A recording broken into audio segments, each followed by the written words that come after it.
Je tremble comme si quelqu'un intègre au moment de la vérité. Je crois à la naissance apostasie du vent. Je crache sur la table des lois et après à mon secours l'Apocalypse. Je rentre à l'aveuglette sous les décombres de la défunte humanité et parfois au délice de l'univers. Je sens monter en moi la parole sans égale et je ne suis l'émissaire de personne. Je ne dis pas à la lumière « sois », mais s'il te plaît. Je ne dis pas à la justice « frappe », mais je ne dis pas à la justice « frappe », mais sois juste. Je ne dis pas à la beauté « couche-toi », mais rayonne tel un soleil libre de toute obligation. Je ne m'adresse pas à des tribus ou à des peuples, mais à ceux-là seuls qui souffrent de la souffrance des autres et ne s'en vantent pas. Je délire de votre délire, oh mes amis. Pardonnez-moi, le tunnel est encore là, long, long. J'y suis tant que vous y serez, car moi non plus, je n'ai pas trahi mes poèmes. Unadikum, ashuddu ala ayadikum, je vous appelle, et c'est vos mains.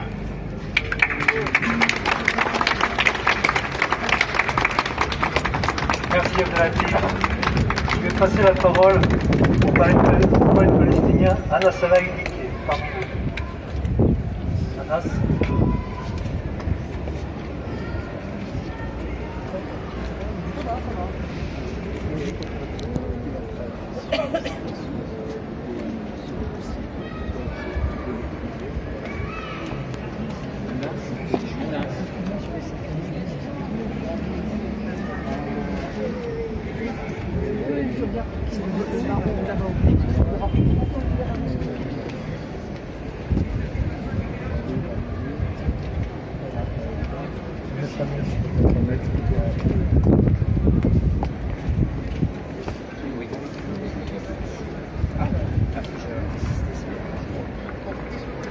Bonsoir, donc, ou bon après-midi. Je vais lire le poème en arabe, puis on lira la traduction en français.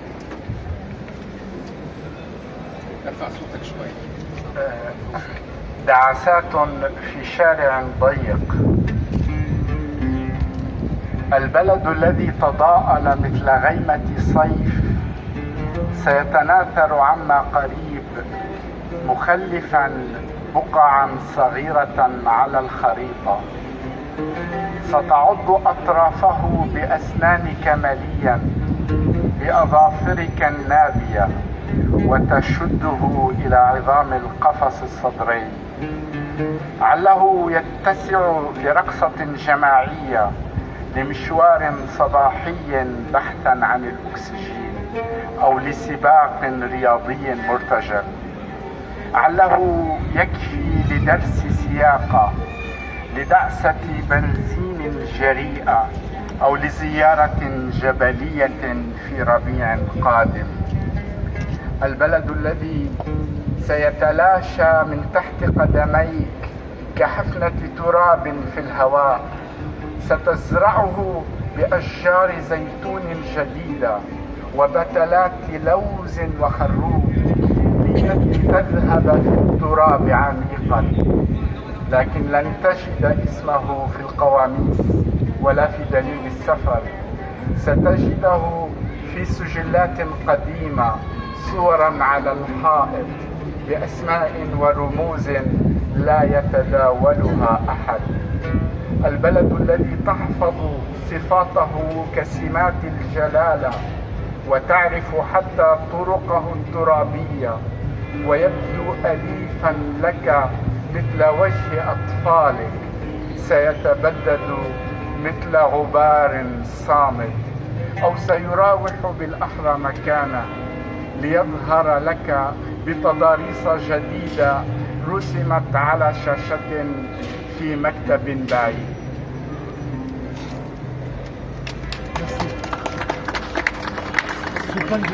Donc, coup d'accélérateur dans une rue étroite. Le pays qui diminue comme un nuage d'été, il se dispersera bientôt, laissant de petites taches sur la carte. Tu mordras longuement ses bouts avec tes dents et tes ongles proéminents, et tu le resserres jusqu'aux os de la cage thoracique. Il suffira probablement pour une danse collective, pour une promenade matinale en quête d'oxygène, ou pour une course sportive impromptue. Et il suffira peut-être pour une leçon de conduite, pour un audacieux coup d'accélérateur ou une visite à la montagne au printemps prochain. Le pays qui s'est fané sous tes pieds, comme une poignée de poussière dans l'air, tu le planteras de nouveaux oliviers et de pétales d'amandes et de caroubes pour aller au plus profond de la terre. Mais tu ne trouveras pas son nom dans les dictionnaires ni dans les guides de voyage. Tu le trouveras dans d'anciennes archives, photos sur le mur, avec les noms, les symboles que personne n'échange. Le pays dont tu connais les traits comme des caractéristiques majestueuses et dont tu connais même les chemins de terre et qui te semble aussi familier que le visage de tes enfants, il se dissipera comme une poussière silencieuse, où il restera plutôt à sa place, mais avec d'étranges topographies désignées à l'avance par des mains cachées sur un écran dans un bureau lointain. Anas Al-Aili. Bravo.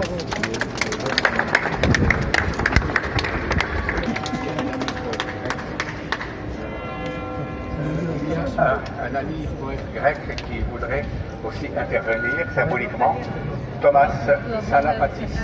Hello, my name is Thomas Salapatis. I'm a Greek poet, and that's just a small poem as a gesture of solidarity for the people of Palestine. I will first read it in Greek, my native language, and then my friend Joanna Finis will read it in French. Έχω ένα μικρό κουτί που πάντα μέσα του κάποιον σφάζουν. Λίγο πιο μεγάλο από κουτί παπουτσιών, λίγο πιο άχαρο από κουτί με φούρα. Δεν ξέρω ποιος, δεν ξέρω ποιον, μα κάποιον σφάζουν. Και ήχος δεν ακούγεται, εκτός από τις φορές που ακούγεται. Το τοποθετώ στη βιβλιοθήκη, στο τραπέζι, όταν θέλω να κάνω. Θέλω να περνώ τις ώρες μου παίζοντάς το, μακριά από τα παράθυρα να μην το κυτρινίσει ο ήλιος. Κάτω από το κρεβάτι μου όταν θέλω να νιώσω άπεκτος. Μέσα του κάποιον σφάζουν.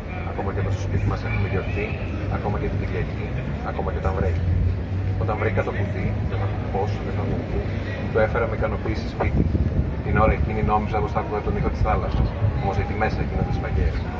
Άρχισε να μ' αρρωσταίνει η φασαρία, η γνώση των συμβάντων, τα γεγονότα μέσα στο κουτί. Η παρουσία του άρχισε να μ' αρρωσταίνει. Έπρεπε να δράσω, να απελευθερωθώ, να ηρεμήσω, να κάνω ένα μπάνιο. Αποφάσισα έπρεπε να πάρθω. Έτσι, το ταχυδρόμησα σε ένα φίλο. Ένα φίλο που έχω μόνο για να του κάνω δώρα. Πήγαινε το κουτί μαθώ πολυχρώμο χαρτόνι, έδεσα το χαρτόνι μαθώ από πολυχρώμο κορδέλα. Μέσα στο κουτί με τα γράμματα υπάρχει ένα κουτί και μέσα στο κουτί αυτό κάποιο σφάλμα. Στο γραμματοκιβώτιο περιμένει να φτάσει στα χέρια ενός φίλου. Μια φιλία από σιδηρό, απλώς για να κάνω δώρα. Ευχαριστώ πολύ.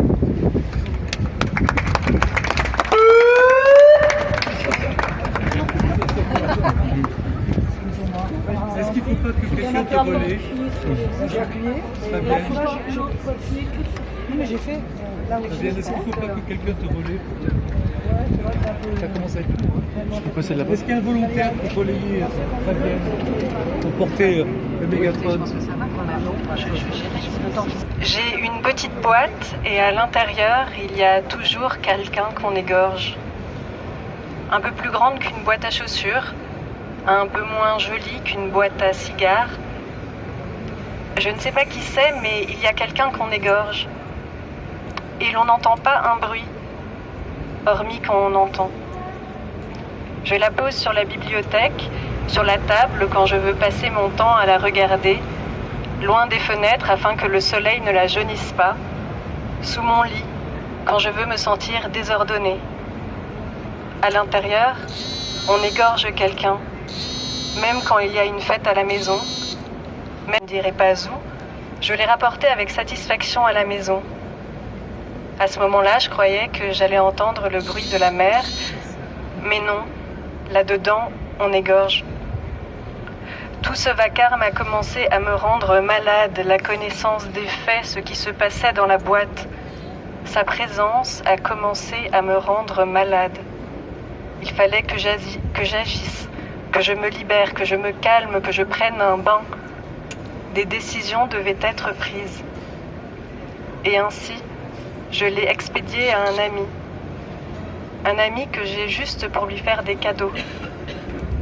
J'ai enveloppé la boîte dans un innocent carton multicolore. Dans la boîte aux lettres, il y a une boîte. Et dans cette boîte, on égorge quelqu'un. Elle attend dans la boîte aux lettres d'arriver entre les mains d'un ami. Une amitié que j'entretiens juste pour faire des cadeaux.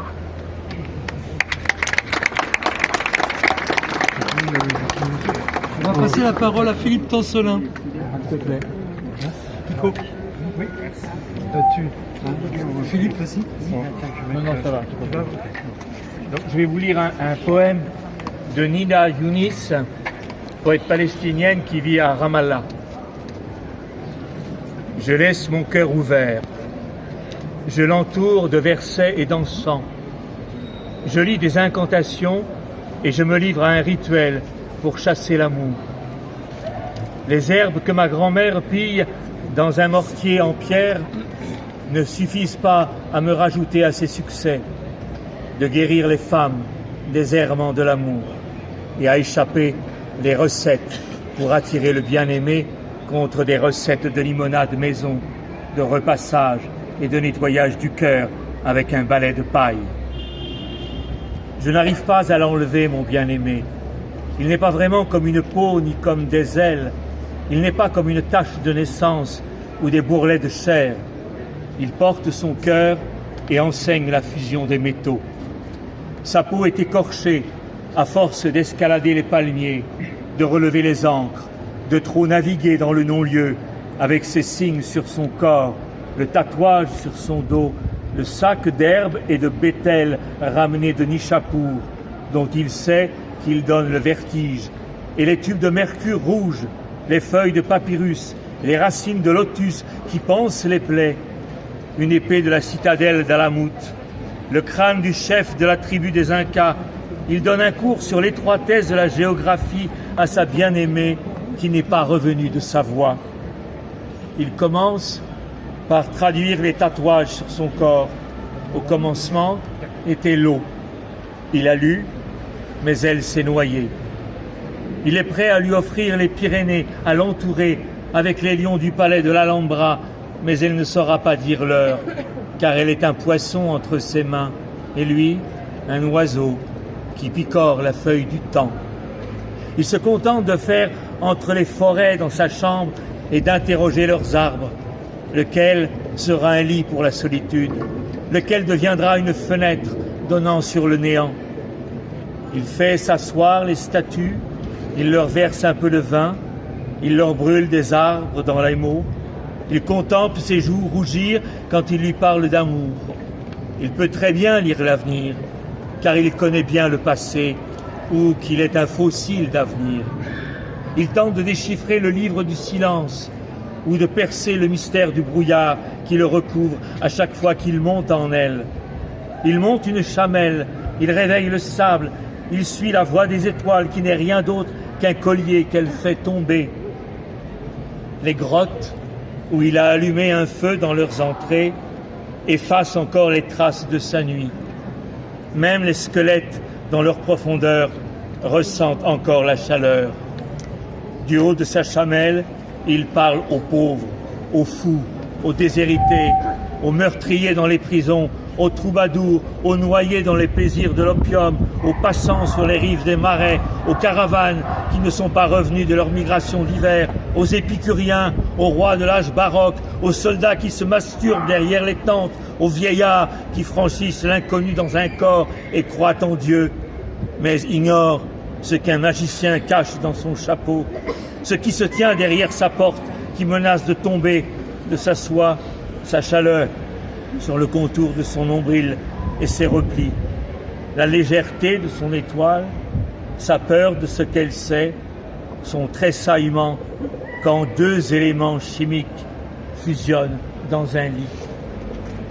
Nida Younis.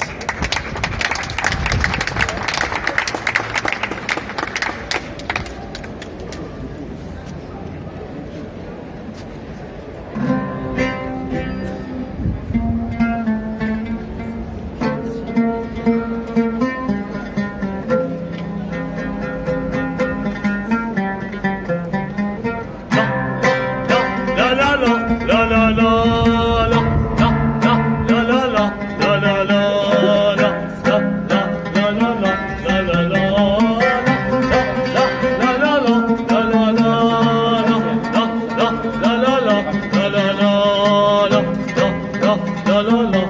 لا لا هو ذا الصوت من الأرض السمراء آت من جبل الأضياء آت من حقلي من شمسي من آلام شعبي آت من آلام شعبي آت لا لا لا لا لا لا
Maintenant, écoutez Zineb Daouech.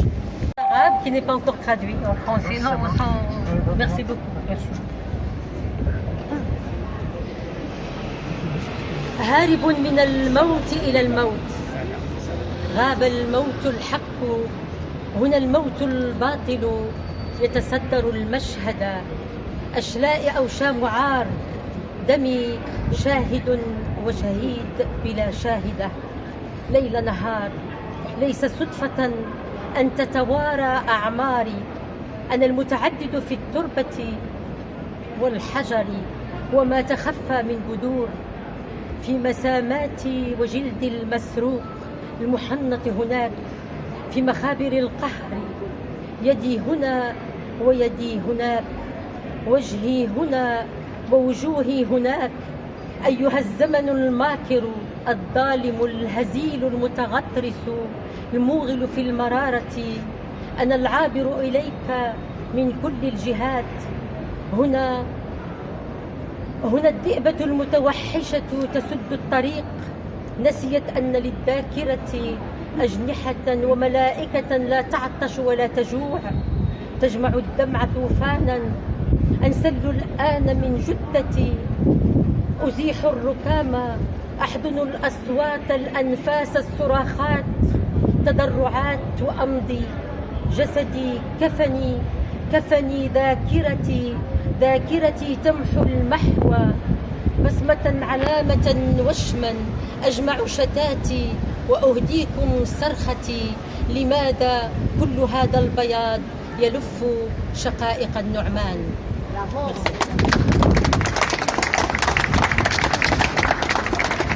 Après Zineb, Salah ou Tara. Je ne sais pas si vous avez besoin du micro, les gars. Non, mais c'est bon pour moi. Alors un court extrait d'un texte de Mahmoud Darwish, donc du discours de l'homme rouge, paru dans son recueil Au dernier soir sur cette terre, Actes Sud 1992. Sous peu, vous édifierez votre monde sur le nôtre. De nos tombes, vous tracerez un chemin vers les satellites. Voici venu le temps des industries, le temps des métaux.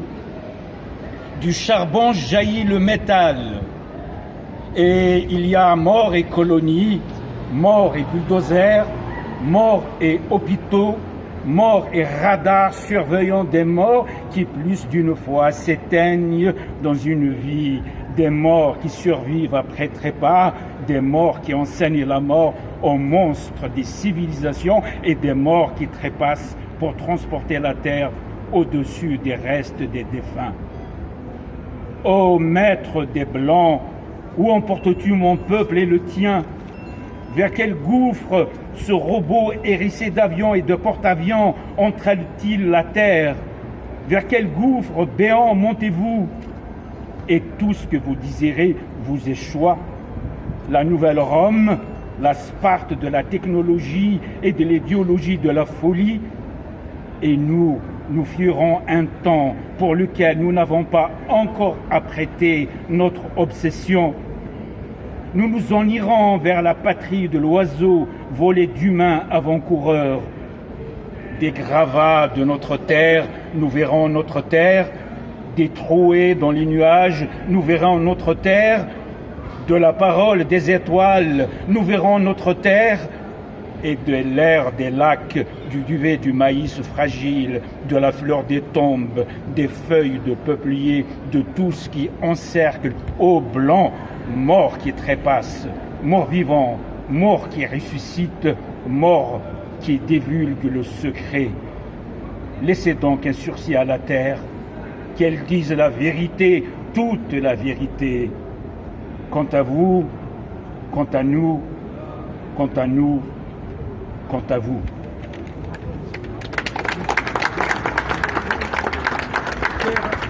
Pierre Guéguet. Pierre, je vais lire le texte en arabe et le média en français. D'accord. Vous voulez le mégaphone? Vous voulez le mégaphone, les gars? Ah oui, On va essayer. Mais il est là, hein? Ben non, il est là, non? Kiko est là, si vous avez besoin. Un texte de Donia Alaman Ismail.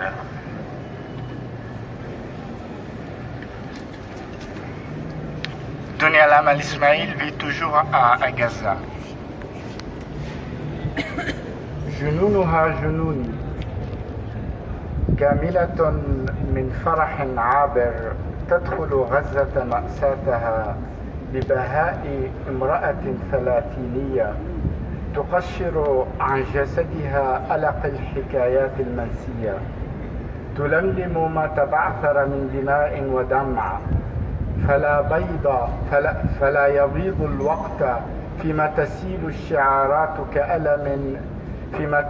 الشعارات كألم رفيع العناية والسماء إذ تسقط بين يدي مشحونة بالقلق والأسئلة المرة تمسح عن العينين هزيمة الرؤيا وضراوة الخيبة وهي تشد الجرح من انفعاله فتنذر نفسها للعنة تليق بطقوسها هي الغزة من أطراف أصابعها تسيل الأغنيات ويزهر الحنون خجلا من وحدة التراب هي الغزة في حدها المسنون رحمة في سياج فضائها فضاء وفوق أديم عزلتها حياة من نزف عينيها دمعي أنا ملعونة بسحر الغوايات المفتونة بيوم طائش لا يأتي لا أرى سوى غفلة تفر من طيش صحوها هي لا شيء يشبهها سوى الجنون.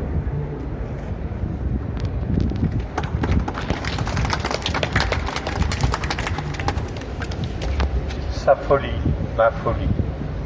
Comblée d'une joie passagère, Gaza entre dans sa tragédie, avec la splendeur d'une femme trentenaire qui dépouille de son corps l'éclat des histoires oubliées et rassemble sang et larmes répandues. Alors le temps n'enfante plus tandis que les slogans s'écoulent comme une douleur d'une haute importance. Et le ciel, quand il tombe dans mes mains, chargé de tourments et de questions amères, il essuie des yeux la défaite de la vision et la véhémence du déboire. Gaza prend la blessure par son émoi, et se prédit une malédiction qui sied à ses rites. Gaza, du bout de ses doigts s'écoulent les chansons et les anémones fleurissent, timides devant la terre recluse. Gaza, dans ses lames aiguisées, la clémence dans l'enclos de son espace, un espace sur la face de son isolement, du cri et du ruissellement de ses yeux mes larmes. Moi maudite par la magie des séductions, fascinée par un jour frivole qui ne vient pas, je ne vois rien d'autre qu'une imprudence s'échapper de son éveil désinvolte. Elle est. Rien ne lui ressemble, sauf la folie. Je vais essayer, comme ça devrait passer, non? Oui, très bien. Donc c'est, je vais dire, la lettre d'ouverture de ce livre est une lettre adressée à Olivia que voici.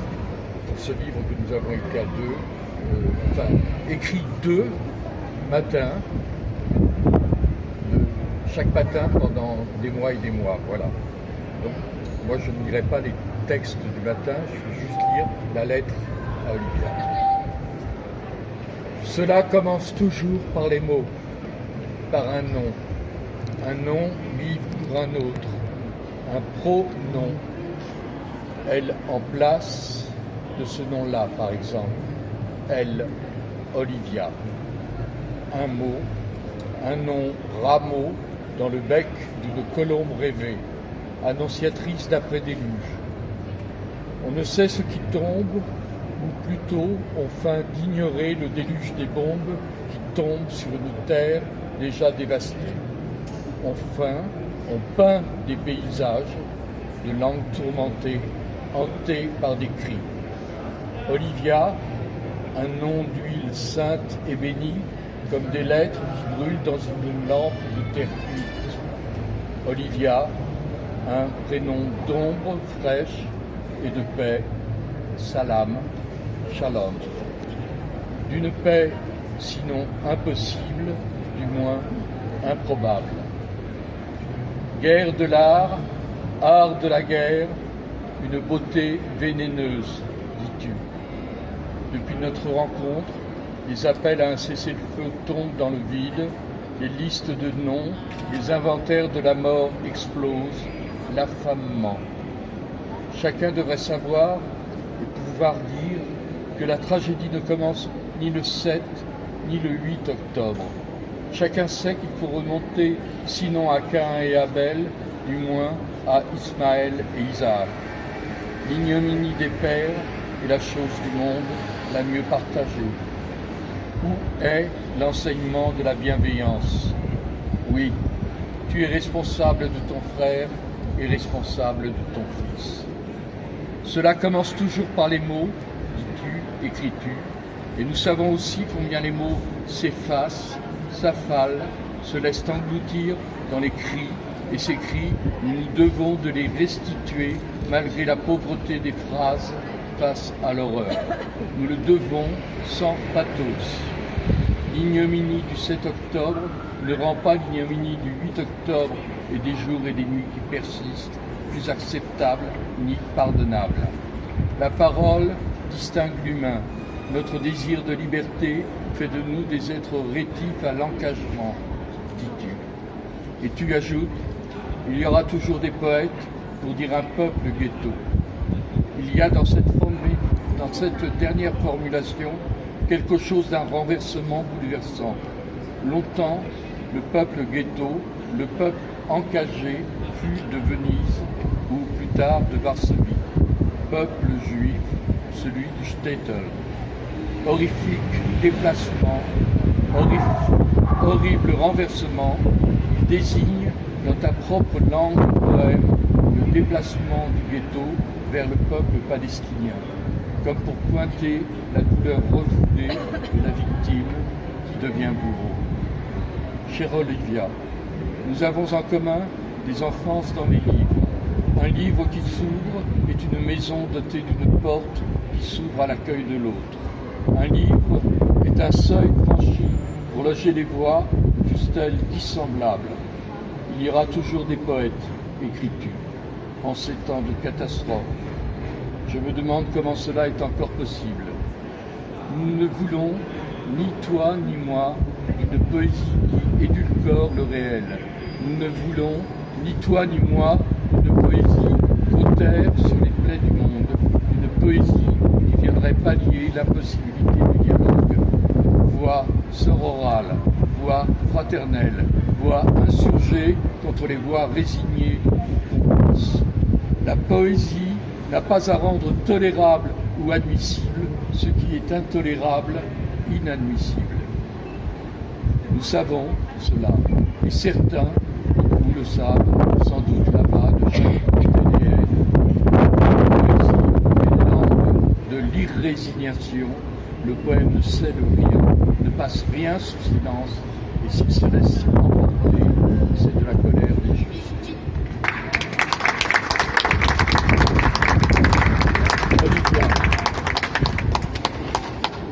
Merci Michael de ce beau cadeau qui était une surprise. Michael, je ne connaissais pas Michael. Je suis rentrée en relation avec Jean Princeval au téléphone, une longue conversation qui a abouti sur une proposition de faire avec Michael ce recueil, chacun sa partie. Et voilà, nous avons travaillé à part et un jour, Michael a pris le train de Montpellier, est arrivé à Arles à 10h30 du matin. Nous sommes restés ensemble à converser, échanger jusqu'à 10h30 du soir. Et puis le livre, là, fruit de ces belles rencontres-là. Jour 38, 14 novembre. N'ai rien vu de l'automne. N'ai rien vu cette année. N'ai pas vu l'automne se déployer, l'acacia flamboyer, les grues s'envoler, n'ai vu que bombes, et encore plus de bombes sur Gaza en flammes. Ni eau, ni nourriture, ni carburant et électricité, ni acacia flamboyant, ni grues en partance, seulement des bûches phosphoriques, avec débordant au milieu de la folie, le grand fleuve vivant aux bras multiples des enfants de Gaza, leurs petits corps qui n'auront pas eu le temps de grandir, leurs rêves qui n'auront pas eu le temps de fleurir, leurs petits corps fleurs de sang, leurs rêves envolés sur les ailes du vent. N'ai rien vu de l'automne cette année, n'ai pas dit adieu aux feuilles d'or, aux grues, dire adieu, adieu à toute chose, comme ils le font là-bas, parents et enfants qui se prennent dans les bras chaque nuit et se disent adieu avant de s'endormir. Peut-être aurons-nous la chance d'être à nouveau réunis dans une autre vie. Une vie qui ne sera pas ghetto et bantoustan, prison, bombe et extinction. Jour 48. Cela commence toujours par les mots.